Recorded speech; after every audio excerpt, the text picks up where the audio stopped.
Olá, seja muito bem-vindo ao canal 7 de Teologia, aqui é o pastor Sérgio Lenz.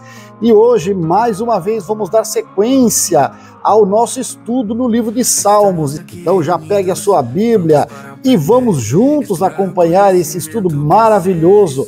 E antes de tudo, não esqueça, vai aí embaixo, dá o like, deixa aquele like esperto, faça o seu comentário. Aliás, compartilhe com alguém e não esqueça de dar uma olhadinha se você ainda está inscrito. Isso é importante para nós, tá bom? Então, roda a vinheta e vamos começar. Juntos nessa jornada, rumo à evolução.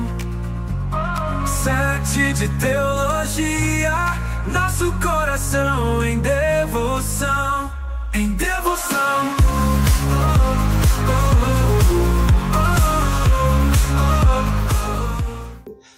Dito isto, vamos começar então?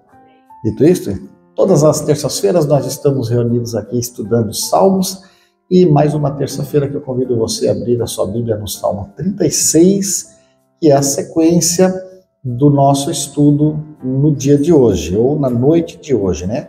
Salmo 36 é um salmo que segue a estrutura da poética hebraica de uma forma bastante interessante. Você sabe que uma das maneiras dos judeus escreverem, principalmente para as novas gerações e para aquelas pessoas que não tinham acesso à educação e à cultura, era fazendo a escrita poética em forma de dísticos e trísticos.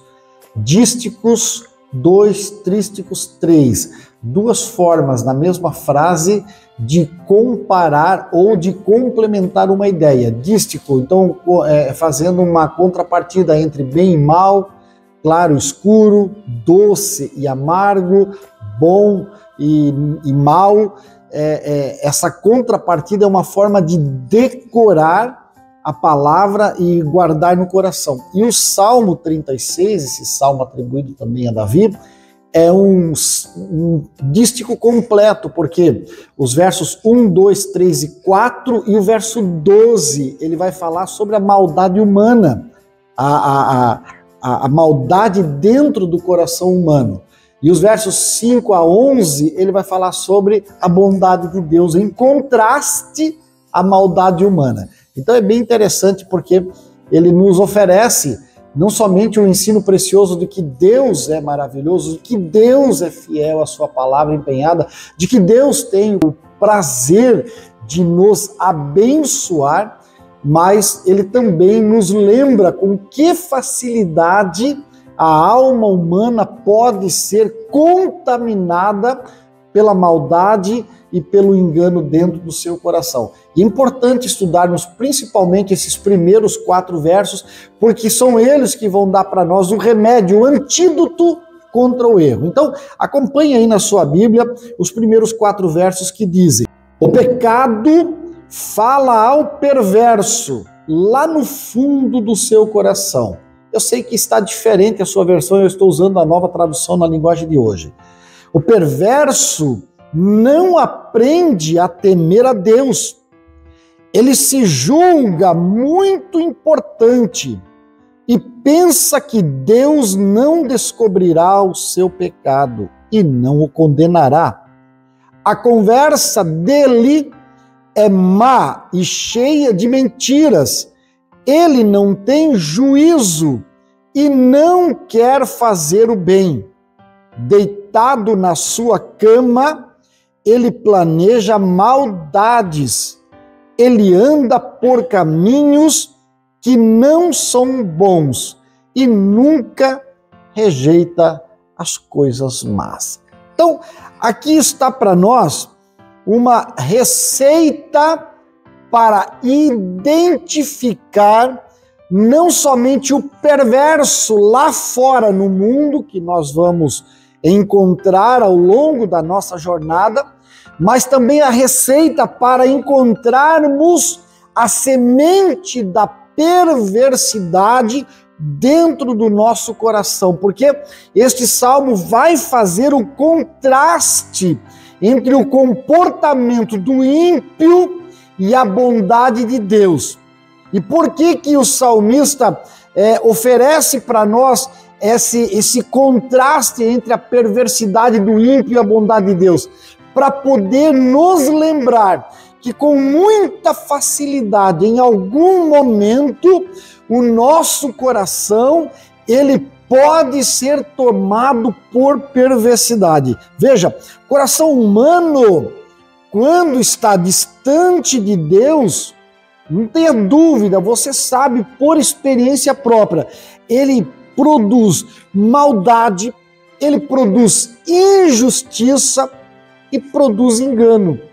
A mentira essa raiz horrorosa que nasce no coração de um ser perfeito e faz com que ele deturpe toda a criação de Deus. Então, nós precisamos, a partir deste salmo, deste estudo, olhar sinais de maldade dentro do nosso coração, não somente para reconhecer esses sinais, mas também para combatê-los pedindo ajuda de Deus. Não sei se você já viu, o pessoal lá de São Paulo, do Rio, entre as forças de segurança, usam muito essa expressão, oh, mas que coração peludo, né, companheiro? O coração peludo no sentido da maldade, de estar maquinando coisas ruins ali dentro. E é óbvio que isso é muito normal. Eu costumo dizer aqui que nós, eu e você, não somos extraterrestres, não há um pátio de naves extraterrestres estacionadas aqui, e quando dermos o amém, cada um vai embarcar na sua espaçonave e vai procurar o seu sistema solar e vai embora para o seu planeta. Não, nem tão pouco. Isso aqui é um local, um reduto do encontro de anjos. Ainda que creamos pela Bíblia que nós estamos cercados pela presença dos anjos de Deus, guerreiros que combatem nas regiões espirituais para nos livrar das hostes da maldade, mas nós mesmos, nenhum de nós somos anjos. Portanto, ninguém vai sair daqui voando para o céu quando acabar o culto. E é por isso que nós precisamos lembrar que ao terminar esse encontro, cada um de nós volta para sua casa. Às vezes, essa casa tem outros moradores, pessoas que não querem o bem como você quer, que não quer buscar a Deus como você. Você vai amanhã se relacionar com amigos de trabalho, com colegas de faculdade, com vizinhos, com pessoas dentro do ônibus. Aí você põe a sua calça branca, o seu tênis branco, e aí depois da manhã deve vir chuva na nossa região, e você embarca no ônibus todo bonitinho, e vem alguém com o pé cheio de lama e pá, pisa no seu tênis branco, passa aquele sapato sujo de lama na sua calça branca, e você diz, uau, eu estou cercado pelo pecado, pela injustiça, e por isso nós precisamos entender que eu estou usando um exemplo bem facinho de entender, porque o nosso relacionamento não é alguém com sapato sujo pisando no tênis branco, né? Nosso relacionamento é a nossa conversa dia a dia, é aquele pingar de gotas que faz com que o coração acabe sendo transformado. Você sabe que a borda dos oceanos, as praias e as pedras na beira do mar são moldadas, onda a onda, que vai batendo dia a dia. Parece que não acontece nada, mas você fica um ano sem aparecer numa praia, e quando você volta um ano depois, mudou algumas coisas na geografia. Por quê?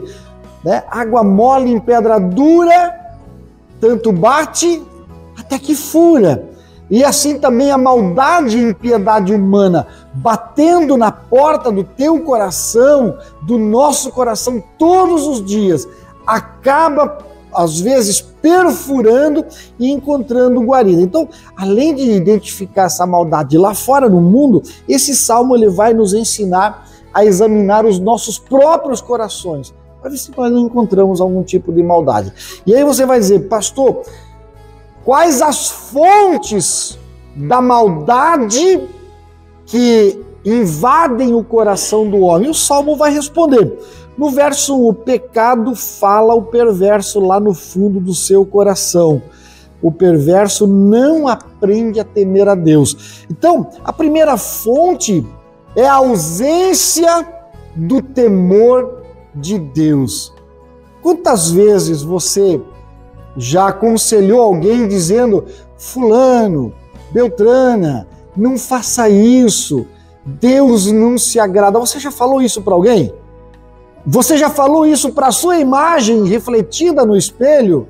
Sérgio, Deus não se agrada disso, para com isso, deixa disso. Você já falou isso para você também?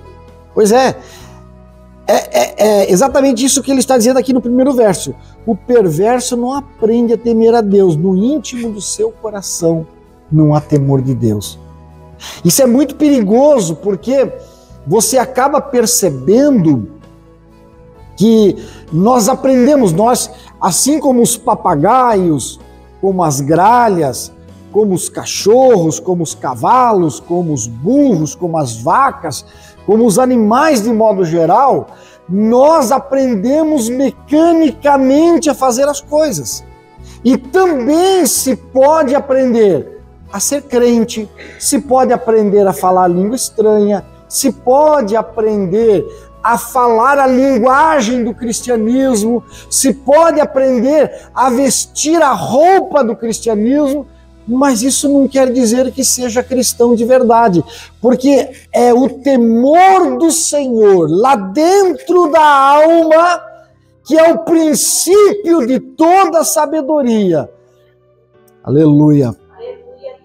Eu milito, eu trabalho, eu estou envolvido há mais de 32 anos com teologia, sempre ensinando e aprendendo, ensinando, e já lecionei em curso básico, médio, avançado, em faculdade, de vários lugares, e muitas vezes, principalmente no princípio da fé, porque hoje daí o pessoal já não é mais muito abusado, que o cabelinho já está ficando branco também, aí ele já tem um pouquinho mais de respeito. Mas muitas vezes no começo da minha fé, eu ouvi pessoas dizer: teologia desvia, teologia deixa cabeçudo, teologia tira a pessoa da igreja. Deixa eu dizer para você, teologia não desvia ninguém. A teologia só revela o desviado que estava escondido ali dentro. A teologia mostra o coração pelo lado de dentro, porque Theos, Deus, logia, estudo, tratado sobre. Então, a junção dessas duas palavras, teologia, é o estudo, o tratado acerca de Deus e das coisas relacionadas a Ele. Quanto mais eu estudo Deus, e qual é a fonte de estudar Deus? Qual é a fonte de estudar Deus? A palavra de Deus, a Bíblia. Quanto mais eu leio a Bíblia, quanto mais eu estudo a Bíblia, quanto mais eu conheço Deus, mais o meu coração vai sendo curado, transformado, e também vai revelar o que está dentro dele. Então, o primeiro sinal de maldade dentro do coração do ser humano é a falta de Deus. Faltou Deus, ele maquina o mal. Você pode ver, eu falei aqui acerca de uma situação que eu vivenciei, onde eu estava pronto a executar o cidadão. E, humanamente falando e legalmente falando, eu estava usando o meu direito do réu primário. Eu podia ter feito legítima defesa, réu primário, eu estaria aqui solto pregando, bem tranquilo. Mas dentro do meu coração, aleluia, quem mora lá dentro é o Espírito Santo de Deus. Não é essa maldade humana a qual eu herdei de gerações como ser humano comum, não. Eu abdiquei disso no dia 25 de fevereiro de 91, quando eu entreguei minha vida ao Senhor. Eu permiti, e todos os dias eu permito, que o Espírito Santo de Deus tenha acesso aos recônditos, aos cantos mais remotos da minha existência, aqueles lugares escondidos. Sabe aquele lugar da sua casa que você não mostra para ninguém? O meu quarto, pastor? Não, o quarto não. A minha despensa? Não, a despensa não. Lá, a minha lavanderia? Não, a lavanderia não. A tua caixa de gordura da cozinha ou a tampa da fossa do seu banheiro, aquele lugar que você não quer que ninguém veja, porque lá estão as tuas vergonhas mais íntimas. Meu irmão, é lá, dentro do coração, nos meus lugares mais íntimos, que eu peço todos os dias, Espírito Santo, sonda-me e me conhece, Senhor, e vê se há em mim caminhos maus. Me ajuda, me muda, me transforma, para que eu possa viver a sabedoria. Quando você olha Provérbios, capítulo 9, versículo 10, Salomão escreve: para ser sábio é preciso primeiro temer a Deus, o Senhor. Se você conhece o Deus Santo, então você tem compreensão das coisas. Como é que o Espírito Santo vai habitar no meu coração se eu não sou sábio, se eu não conheço a Deus? Bom, e como é que eu vou conhecer Deus se eu não leio a Bíblia, se eu não medito nela de dia e de noite, conforme está escrito nas Escrituras? Então, quando uma pessoa ela não teme a Deus, ela vive como se Deus não existisse. Os próprios filhos de Israel, em alguns momentos históricos, diziam entre si: o que sabe Deus? Por acaso Deus nos vê? Por acaso Deus sabe o que acontece em nossa terra? Eles questionavam a Deus quanto a isso. E era nesses momentos que Deus não os abandonava, mas os permitia provar o gosto amargo da sua ausência. Então, a ausência do temor de Deus, ela vai causar também as suas consequências, porque toda ação tem uma reação. Então, toda ação tem uma reação. E sem o temor de Deus, o ser humano, ele se torna o centro do universo. Isso me preocupa, porque a nossa geração, a geração do nosso século, do nosso momento, e quando eu falo nossa, eu falo cristianismo de modo geral, sem dar nome a uma placa de igreja específica, né? Cristianismo, carregou Bíblia, falou, professou o nome de Jesus, é cristão, ok? E quando você olha, hoje nós temos o advento das redes sociais que traz à tona, que mostra, meu irmão, tem cristianismo para todos os gostos. E por que tem cristianismo para todos os gostos? Porque tem freguês. Mas por que o homem se torna freguês? Consumidor de um evangelho barato, de um evangelho conspurcado, maculado, misturado, nojento, por assim dizer, que oferece a bel prazer conforme a vontade da concupiscência do homem, justamente porque não há temor.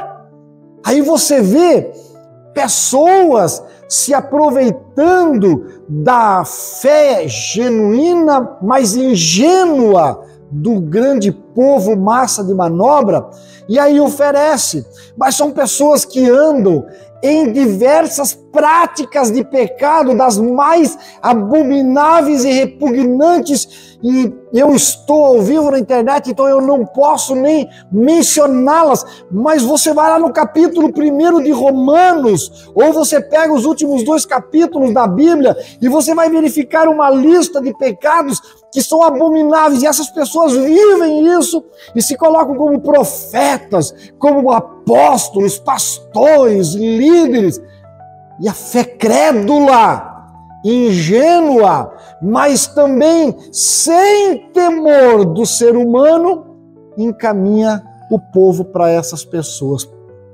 para ouvir essas pessoas.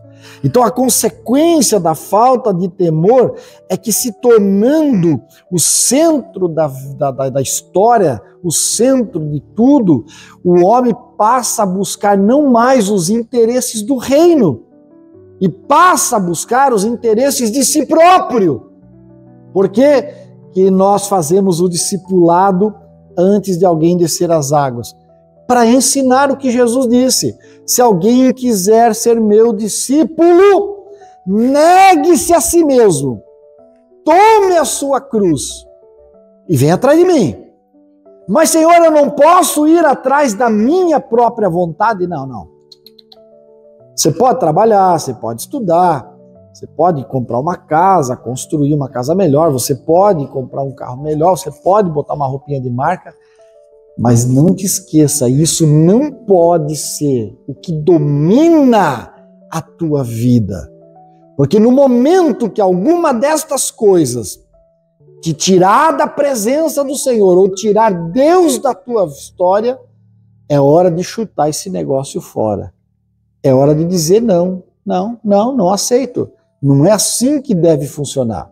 Eu tenho que ter o meu tempo para Deus.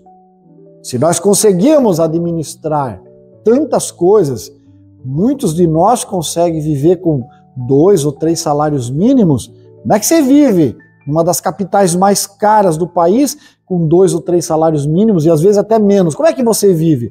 Porque você administra, né? A questão não é quanto ganha, a questão é quanto gasta. Se souber equalizar isso, você consegue viver. Da mesma forma, como é que você vive no meio de um mundo que tem uma série de apelos sensuais, de apelos ao Deus mamão, ao Deus do dinheiro? Como é que você vive num mundo desse? É sabendo equalizar. Eu tenho que trabalhar, eu tenho que construir, eu tenho que comprar, eu tenho que vender, mas eu tenho que ter o meu tempo ao Senhor. E eu louvo a Deus porque eu conheço, como pastor e andando por tantos lugares, muitos, mas muitos irmãos em Cristo, sinceros, fiéis, leais, que trabalham, que têm o seu trabalho, que têm uma renda próspera, boa, que vivem um padrão de vida até alto para a situação brasileira, mas que consegue dizer: chega, desliga o interruptor aqui, porque eu estou indo para a casa do Senhor. Eu estou indo adorar o meu Deus.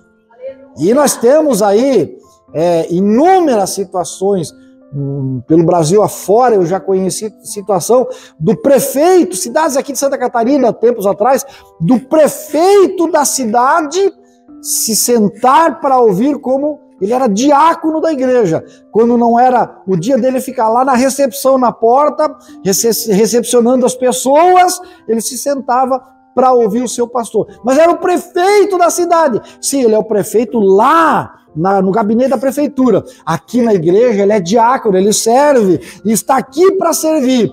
Que coisa linda de olhar alguém que sabe equilibrar a vida para não permitir que o temor de Deus vá embora e que entre o egoísmo, o egocentrismo e toda a vaidade que afasta o homem de Deus. Que Deus nos dê sabedoria para podermos viver dessa maneira. Glória a Deus. Glória a Deus. Aleluia, Deus. Bom,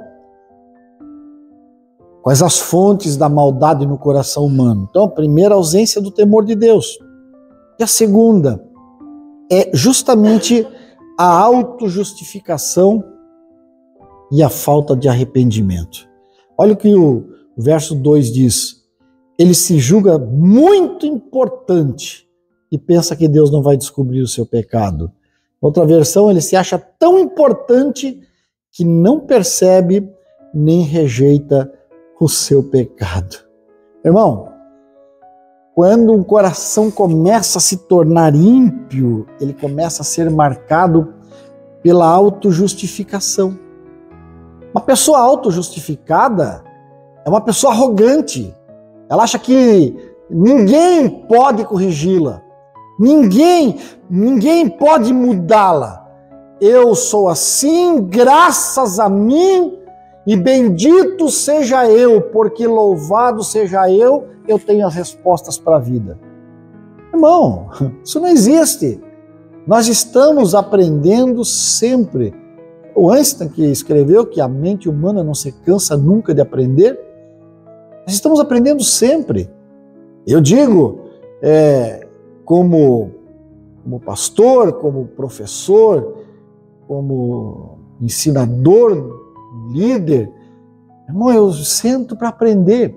E eu amava quando a minha sogra sentava a gente e dizia: vem cá, senta aqui.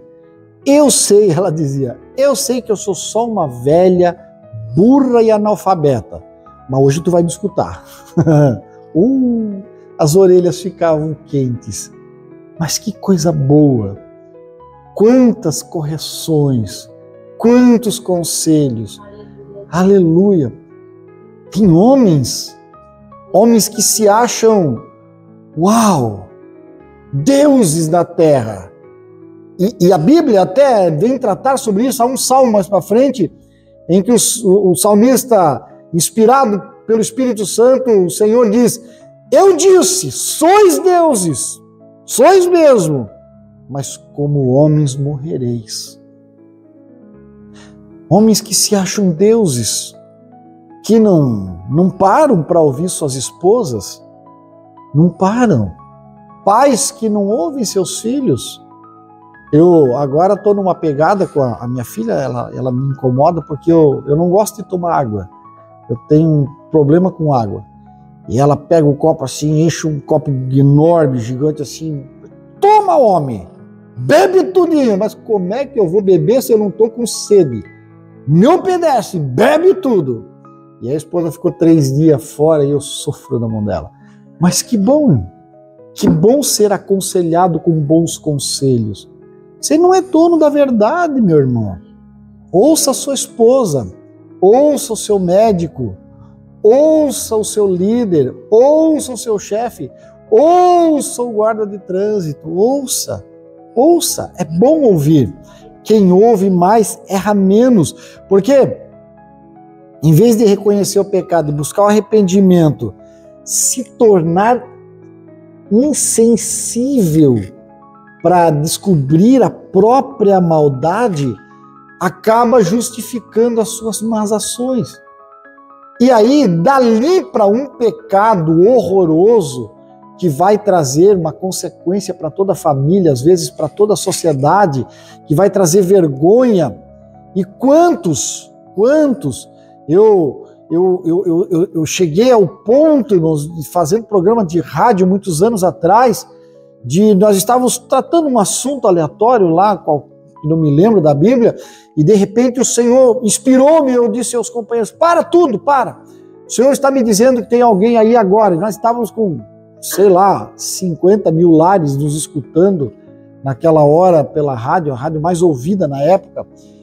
O Senhor me manda dizer: você que está aí, ligou o rádio bem alto para o vizinho não escutar o estampido, está com a arma na mão e decidiu se matar agora, porque o Senhor tem uma palavra para ti e tal, liga para mim que eu vou te atender fora do ar. E dali, alguns minutos, o técnico de som levantou o telefone, me chamou, e eu fui lá e eu fiquei uns 2 ou 3 minutos só escutando alguém soluçar do outro lado. E daqui um pouco ele falou: você me conhece? Eu disse: como é que eu vou te conhecer pelo telefone? Não tem como, mas você falou a minha vida, o que eu estava fazendo naquela hora, eu estou com o revólver na mão aqui, eu ia me matar. E eu disse: então vamos conversar. E aí ele contou-me o que havia acontecido e tal. Eu lhe aconselhei e depois acabou indo para a igreja, aceitando a Jesus. Hoje eu não tenho mais. As ações não justificáveis levam o coração a se tornar tão endurecido. Há um texto que eu gosto de Provérbios que diz: o homem muitas vezes repreendido endurece a cerviz, não dobra mais, ele é quebrado de repente sem que haja cura. Então não permita que a sua cerviz seja quebrada. Olha o que Jeremias escreve, 17:9. Quem pode entender o coração humano? Não há nada que engane tanto como ele. Está doente demais para ser curado. Enganoso é o coração, desesperadamente corrupto. Quem vai conhecer? Então, quando a autojustificação entra na nossa vida, nós começamos a ter dificuldade de reconhecer erros, e ao ter dificuldade de reconhecer erros, nós também temos dificuldade em buscar a misericórdia de Deus. O orgulho e a soberba entrando se tornam um muro de obstáculo para a chegada do arrependimento.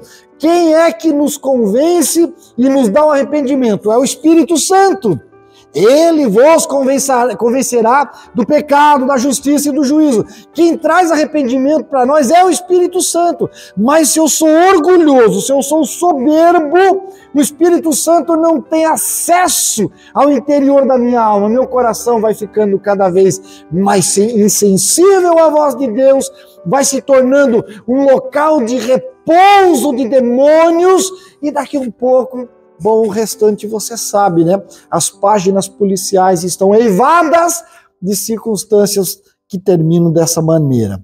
Pois bem, terceiro lugar, terceira fonte da maldade do coração humano, segundo o versículo 3, é a prática mesmo, de maldade e de engano.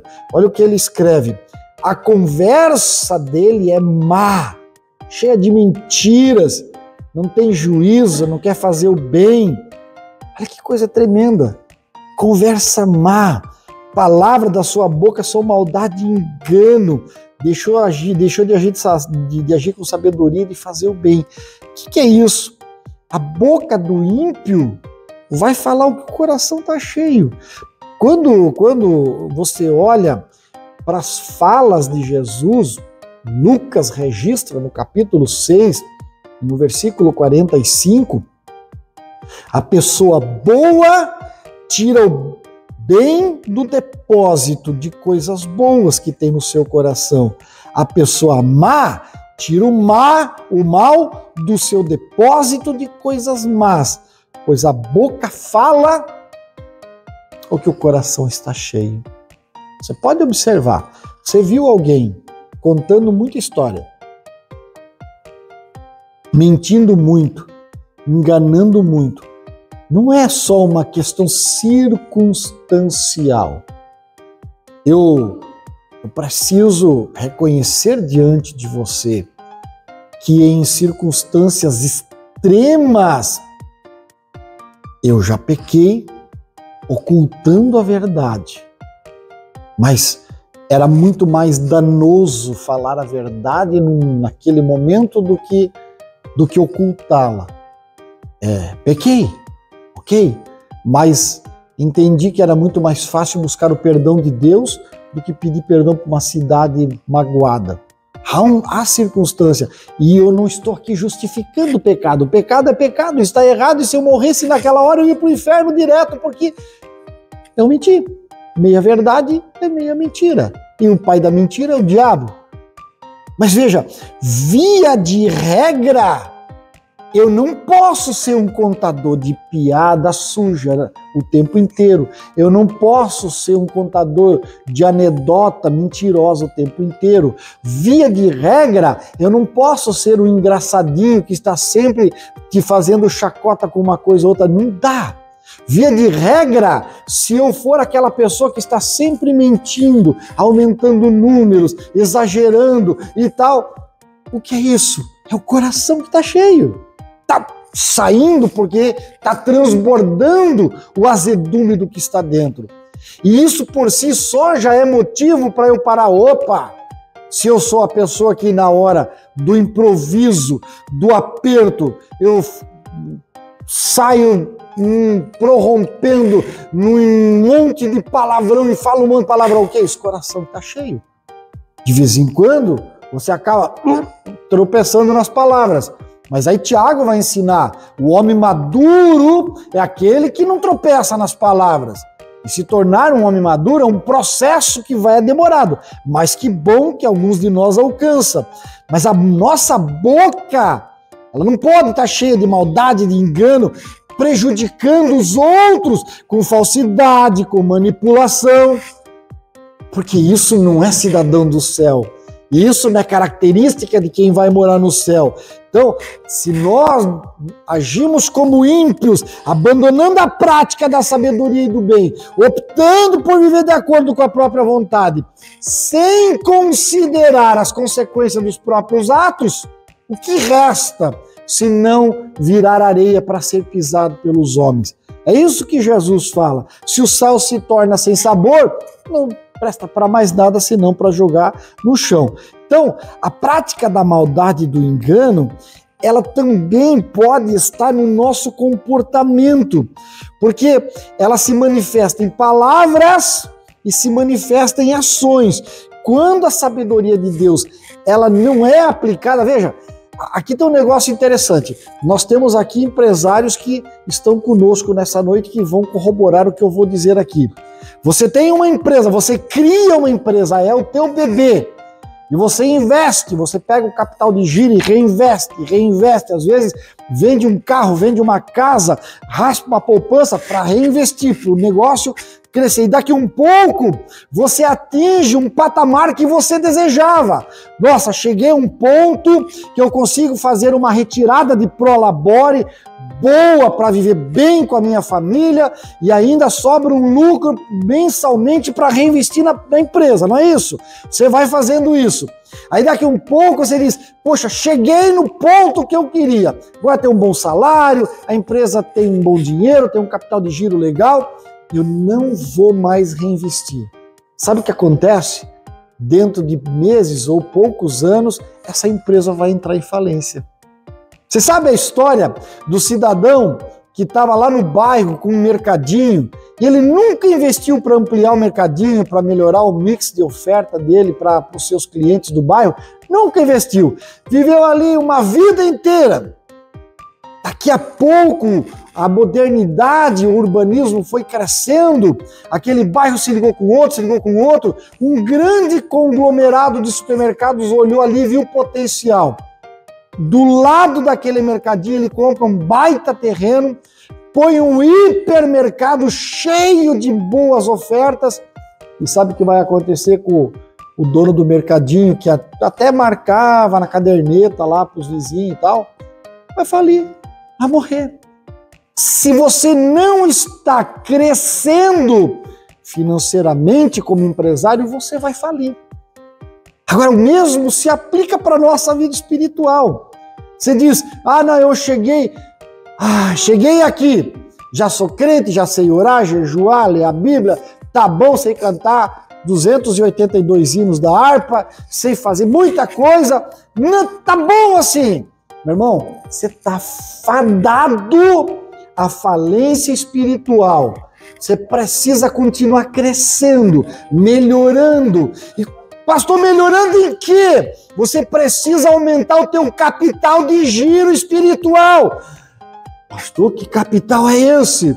É a tua intimidade com Deus. A tua intimidade com Deus tem que aumentar todos os dias. Você tem que ser mais amigo, mais amigo, mais amigo. Você tem que chegar ao ponto que chegou Moisés. Senhor, o que tu quer que eu faça com esse povo? Sai do meio deles. Pega a tua barraca, põe lá longe, que eu vou descer fogo do céu, vou matar tudo. Vou pegar uma mulher para ti, vou fazer de ti um novo povo, e o povo que vai sair de ti eu vou fazer da terra que eu prometi a Abraão, Isaac e Jacó. Moisés olhou e disse, o quê? Quê? Para que os egípcios que ficaram para trás e para que os cananeus que estão vindo aí pela frente digam, o Senhor é o teu Deus, que não teve capacidade de, tirando um povo do Egito, trazer ele até a terra prometida, teve que matar no meio do caminho? Se não dá para perdoar o povo, tu me mata, me risca no teu livro e acabou a história por aqui.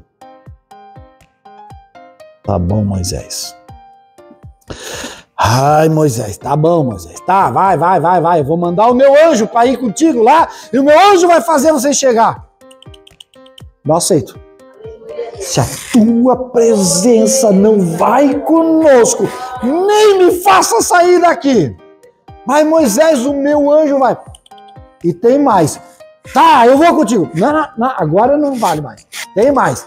Se tu vai comigo, Eu quero ver a tua glória. Moisés, tá apelando.